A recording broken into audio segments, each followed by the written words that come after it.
আল্লাহ রসুলের ছায়া ছিল কি ছিল না, কিন্তু হ্যাঁ আমার একটা ছায়া ছিল, সেটা আবু তালেব। যতদিন বেঁচে ছিল অতদিন আমাদের নবীজির সাথে ছায়ার মতো ছিল। এক মিনিটের জন্য বাতিজাকে পৃথক করেন না। ইতিহাস পড়েন না, আপনারা জানেন না আবু তালেবের উপরে অবরুদ্ধ করবে। আবু তালেব 4 বছর অবরুদ্ধ জীবন কাটাইছে। মক্কায় কোন সন্তান জন্ম নেয় নাই। মক্কা তো দূরের কথা, আরব ভূখণ্ডে কোন সন্তান জন্ম নেয় নাই যে আবু তালেবের দিকে আঙ্গুল উঠাবে আর ওর পাঞ্জার মধ্যে আঙ্গুল থাকবে, এরকম বাচ্চা জন্ম নেয় নাই মক্কায়, আরব ভূখণ্ডে। সে বাতিজার জন্য 4 বছর অবরুদ্ধ জীবন কাটাইছে। কেমন ভালোবাসা, কেমন মহব্বত। আমরাও বলি আমরা ভালোবাসি, ঠিক না? আরে রাগ হয়ে যাবেন বলবো, আপনি যদি ভালোই বাসেন কমসে কম তো দাড়িটা পর্যন্ত রাখতে পারেন না, তো আপনি কি ভালোবাসেন? তাসির রাসূল ওয়া তুযহিরু হুব্বাহু। এই দাড়ি দেখেই তো কত মানুষ জান্নাতে চলে গেছে আর চলে যাবে। বিশ্বাস হয় না? হয়তো কেউ আবার বলতে পারে যে এটা তো স্বপ্ন। স্বপ্নের বিপরীতে হাদিসে কুদসি দিব আমি।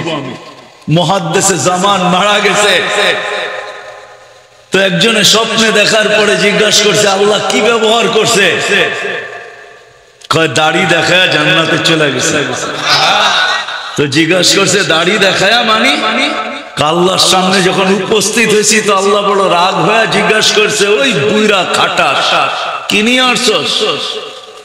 তো ওই সময় হাদিস মনে উঠছে একটা, তখন বলে দিছি দাড়ি নিয়ে আসছি আর কিছু না।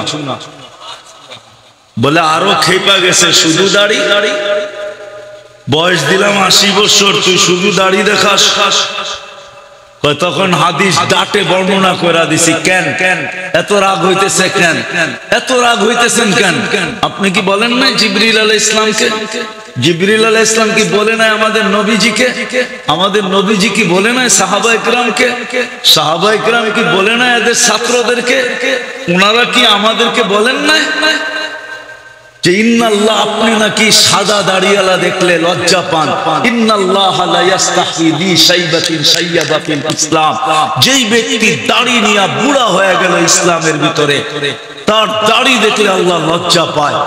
ডাটে সনদ সহ হাদিস শোনায়া দিছি। তো আল্লাহ মুস্কি হাসি দিয়ে বলতেছে সবাই সত্য বলছে, আমিও সত্য বলছি, যা মাফ করে দিলাম, যাও। রাগ হয় না, আমার চেতেন না, রাগ হয় না যুবক, তোমাদের পায়ে হাত লাগে। যে নবী তোমার জন্য চোখের পানি কোনোদিন থামায় নাই, চোখের পানি কোনোদিন থামে নাই, 24 ঘন্টা চোখে পানি ছিল। হাত উঠতে দেরি, পানি ঝরতে দেরি হতো না। দিনের পর দিন কায়দা কাটায় দিছেন। সবাই জিজ্ঞাসা করছে এত কাঁদেন কেন? যে পাও ফুলায় দিছেন, জিজ্ঞাসা করছেন পাও ফুলায় দেন কেন? সর্ব জায়গায় সর্বপ্রথম যে জবাবটা ছিল সেটা হলো উম্মতের জন্য জান্নাত দেখা আসছি। আমার উম্মত যদি জান্নাত হারায় ফেলে, দুজক দেখা আসছি, দুজকে যদি চলে গেল, যেই নবী তোমার আমার জন্য চোখের পানি কোনোদিন শুকাইতে দেয় নাই, তুমি একটু দাড়ি রাখতে পারো না, ঠিক না? জীবনে একবার তার স্টাইলে চুল কাটতে পারো না, ঠিক না? রাগ হয়ে গেল? চলেন কথা অন্যদিকে চলে যাবে, সময়ও আমার হাতে নাই। এই জন্য গুছায়া নিয়ে আসতেছি এই জীবনটা গড়ার জন্য, কাটানোর জন্য। যে ঘোরা যাবে, দুনিয়ার পরিচয় পরিচিতি দেখা হবে। কোরআন সুস্পষ্ট বলছেন জাআলনাকুম শুউবান ওয়া কাবাইলা লিতাআরাফু। এটা আকাশের নিচে জমিনের উপরে তোমাদেরকে বিভিন্ন পেশায় বিভক্ত করছি, বিভিন্ন বংশে বিভক্ত করছি, বিভিন্ন অবস্থানে বিভক্ত করছি দুনিয়াতে বিভিন্ন পজিশনে তোমরা বিভক্ত। এটা শুধু দুনিয়ার পরিচয়, আমাদের পরিচয় না। ইন্না আকরামাকুম ইনদাল্লাহি আতকাকুম, আমাদের কাছে পরিচয় ওই ব্যক্তি রাখে যে জীবন গড়বে, হোক না সে কৃত দাস, হোক না সে কৃত দাসী, হোক না সে গরিব, তাতে কি আসে যায়? জীবনটা যদি গড়ল তাহলে আমরা কিয়ামতের দিন কারো কানে বলবো না, না মুহাদ্দিসের কানে বলবো, না মুফতির কানে বলবো, না গৌসের কানে বলবো, না কুতুবের কানে বলবো, না বড় পীর আব্দুল কাদের জিলানীর কানে বলবো, না কারো কানে বলবো। যেই গরিব জীবন গড়ছে ওর কানেই আমরা বলবো ইনতালিকু ইলাল জান্নাতি বিগাইরি হিসাব ওয়ালা কিতাব, চল তুই জান্নাতে, তোর কোনো হিসাবও নাই, কিতাবও নাই। আমরা গরিবের কানেই বলি, দুনিয়ার কোন পদস্থের কানে বলবে। হ্যাঁ, পদস্থ যদি জীবন গড়ে টপ 10, তার ভিতরে একজন আছে, টপ 10 এর ভিতরে দুইজন আছে, দুইজন যারা আশারায় মুবাশশারা। আপনি আর কয় টাকার মালিক? আব্দুর রহমান ইবনে আউফ রাদিয়াল্লাহু তাআলা আনহু যখন দুনিয়া থেকে বিদায় নেয়, 47 লক্ষ কোটি টাকা ওনার ক্যাশ ছিল, ক্যাশ। এই কাগজের টাকা, কাগজে, আর এই প্লাস্টিকের টাকা। টাকা প্লাস্টিকের চিনেন না? মনে হয় চিনেন না। চিনো না চিনার বান করেন, চিনেন? প্লাস্টিক একটা আছে, প্লাস্টিক। অনেক লোক আছে বাংলাদেশে, ওনাদের জেবে থাকে, ওনারা টাকা পয়সা লয়ে ঘোরে না, ওনারা ওই প্লাস্টিকটা নিয়ে ঘোরে। যেইখানে দরকার কেনাকাটা করে পরে প্লাস্টিকটা দিয়ে ওটারে পাঁচ করে, ওটা প্লাস্টিকের বানানো। ওটা 47 লক্ষ কোটি টাকা ক্যাশ ছিল, ক্যাশ। ইতিহাসের পাতা উঠায় দেখা। গরু ছাগল বেড়া বাদ দিলাম, গরু ছাগল বেড়া বাদ দিলাম, 4000 উট ছিল, ঘোড়া ছিল, প্রত্যেকটা আরবি ঘোড়া, যেটা ঘন্টায় 70 কিলোমিটার যাইতে পারে। মোবাইলে সার্চ দেন, যুবকদেরকে বলি গুগলে যে সার্চ দাও, আমার এমন একটা ঘোড়া আরবি দরকার যেটা ঘন্টায় 70 কিলোমিটার বেগে দৌড়াবে, এটার দাম কত? তাইলে দেখবা তুমি বেহুশ হইতে পারো দাম দেখো। 4000 ঘোড়া ছিল, 40,000 বকরি ছিল, অন্য সম্পত্তি বাদ ক্যাশেই ছিল 47 লক্ষ কোটি। বাঙ্গারি গুলা বললাম না, বাঙ্গারি গুলোও আছে লোকে। আজকাল আমাদের দেশে অনেকজন একটা বড় পয়সা, ঠিক না? কয় টাকার মালিক তাও কাগজ, ঠিক না? রাগ হয়েন না, রাগ হয়ে যাবেন। এই জন্যই ওদের ঘরওয়ালারা বড় নিষ্ঠুর হয়, নিষ্ঠুর। আমি তো বলি বাংলাদেশে ঘুরতে ঘুরতে এই এলাকায় কিছু বাংলো সাংলো পাওয়া যাবে। কয়েকদিন আগে আসছিলাম আমি এই এলাকায়, কিছু বাংলো পাওয়া যাবে। বাংলো, বাংলো বোঝেন? বাংলো পাওয়া যাবে, কোটি কোটি টাকা খরচ করে বানাইছে, ঠিক না? মরতে দেরি। ওই বাড়িওয়ালারা এত নিষ্ঠুর যে ওকে বাসতলায় ছাইরা আসতে দেরি। কেমন নিষ্ঠুর! কোটি কোটি টাকা খরচ করে একটা বাংলো তৈরি করলো, মারা গেল তো কি হইলো? 2-4 দিন ঘরে রাখ। এখন তো সিস্টেম চলে আসছে, রাখ না 2-4 দিন ঘরে, নাইলে ঘরের আঙ্গিনাই কবর দে, নাইলে দেওয়ালের পাশেই শোয়া দে। কত বড় নিষ্ঠুর! ভালায় রেখা আসতো বাটতলায়। মেরে দোস্ত আমার কথা বোঝেন, জীবনটা ঘুরে যেতে। কিন্তু এখন প্রশ্ন আসলো, গর্ব তো গর্ব কি করে? ওটার জন্য আল্লাহ এক নমুনা পাঠায়া দিয়েছেন, আদর্শ পাঠায়া দিয়েছেন, এক মডেল পাঠায়া দিয়েছেন, এক আদর্শ পাঠায়া দিয়েছেন, এক মডেল পাঠায়া দিয়েছেন। হে মুহাম্মাদুর রাসূলুল্লাহ সাল্লাল্লাহু আলাইহি ওয়াসাল্লাম, উনাকে আদর্শ বানায়া পাঠাইছেন। বুক করবেন সব আল্লাহ, আর জীবন গড়বেন না, এটা কোনোদিন হবে না। আজকে হয়তো কিছুই নেয় না। আমি দুই চারটা দেখাই, অনেকজনকে দেখলে বড় দুঃখ লাগে, অনেক দুঃখ লাগে দেখলে। সব বুক করে আল্লাহর কিছু এখন হয়তো নেয় না।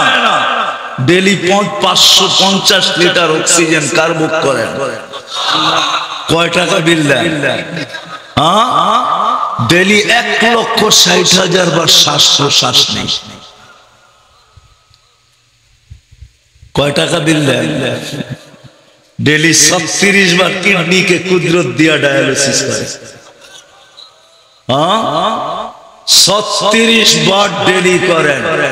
আপনাদের উন্নত বিজ্ঞান সপ্তাহে 4 বারের বেশি পারে না, 4 বারের বেশি।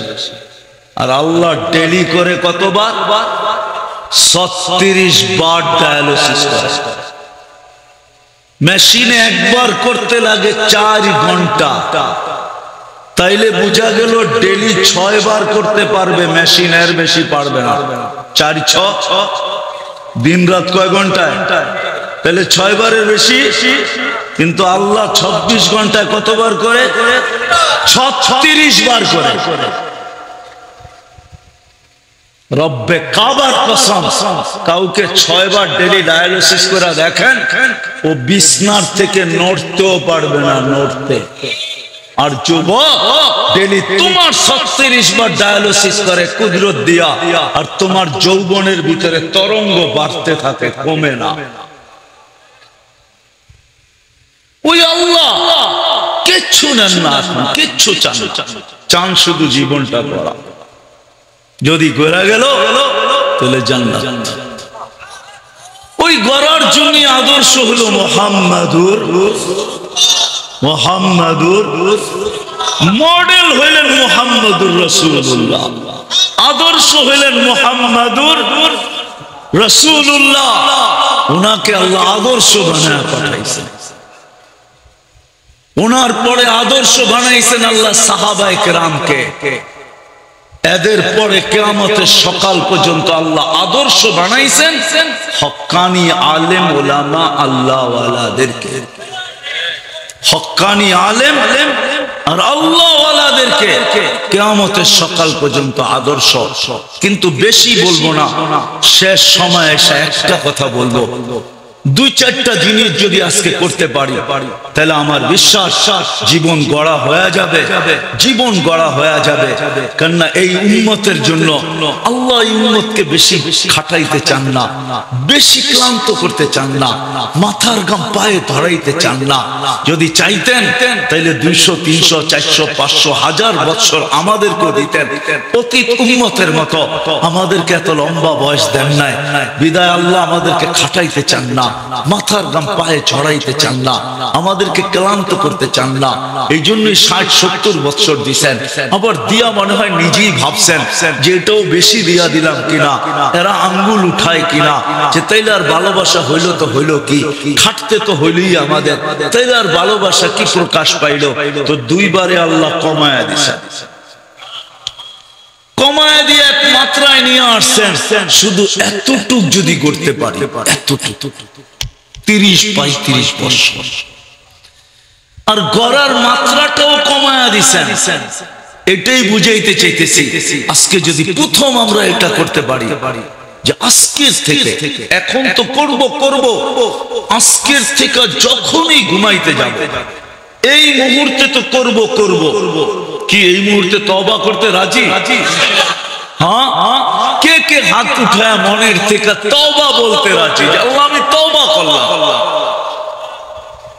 মনের থেকে, তো নামান।